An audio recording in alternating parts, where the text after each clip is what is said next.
I received an email today from somebody who said that they was told that today would be their last day unless they would submit a religious exemption or schedule their COVID vaccine. These mandatory vaccinations of employees and students and military personnel is creating fear, anxiety, and stress all around the world. And I want to let you know that I'm on your side. I'm praying for you every day, and I'm here today to offer you some help. But first, let me say how sorry I am for what many of you are going through physically, emotionally, mentally, and spiritually. My heart breaks. I mean, I have read over 300 emails in the last couple of weeks from doctors to housekeepers, CEOs, educators, students, and everybody in between has been threatened with their job or their education. And they've been told you either get the vaccine or you get out. And there's a lot of them who are just going to get out because they don't know what else to do.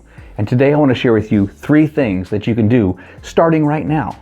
And number 1, you can pray.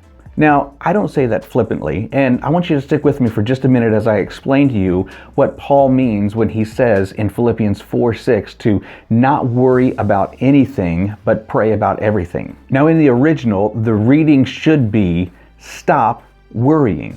I mean, that's really great advice, isn't it? To just stop worrying. Easier said than done, Paul. Paul had just spoken about joy, and he was saying that joy is a characteristic of the Christian behavior. One author said this, let me read. Christian joy does not come or go with one's circumstances, but rather it is predicated altogether on one's relationship with the Lord and is thus an abiding, deeply spiritual quality of life.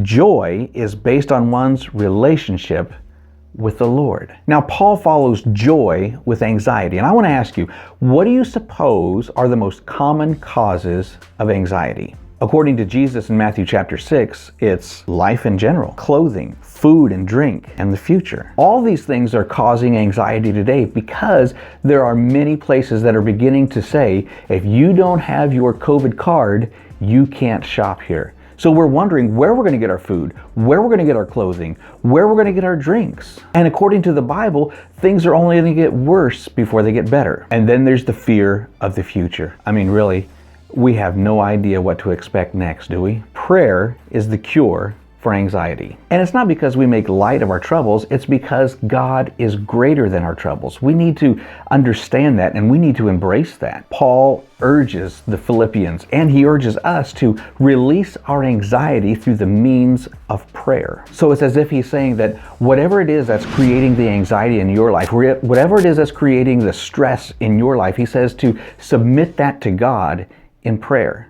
And in our case, it's going to be our jobs. It's going to be the future. It's going to be how we're going to feed and clothe our family. We submit that to God and we allow God to handle our problems. And he says that when we do that, his peace, God's peace, is going to guard our hearts. And it's not a peace because the situation has changed. It's a peace because God's spiritual life has invaded the life of a believer. So first, you need to pray. Second, you need to submit a religious exemption. And that too is creating a lot of stress for 2 reasons. Number 1, many pastors have caved to the pressure.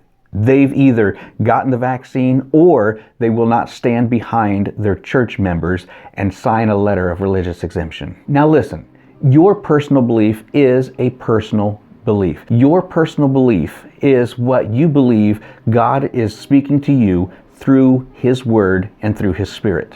It doesn't matter what your pastor preaches, teaches, or what he believes, and it doesn't matter what your denomination believes. It matters what God has shown you in His Word and what you believe in your heart. So I would argue that if somebody wants a letterhead from the church or a signature from the pastor or something from the denomination, you fight back and say, this is based on my personal beliefs, not theirs, but mine. You stand up for yourself and you fight for your religious freedom. Second thing that causes stress in this area is that people just don't even know where to start, which leads to number 3. So you can pray, you can submit a religious exemption, and number 3, you can watch the video that I created just a couple of weeks ago, which will take you step by step how to write a religious letter of exemption. I'll put a link to that video in the first comment and in the description below. That letter is no guarantee, and it's not legal advice for you to take to an employer or to a lawyer. It's something that I've put together on my own. It just walks you through the steps that I went through to write my own letter.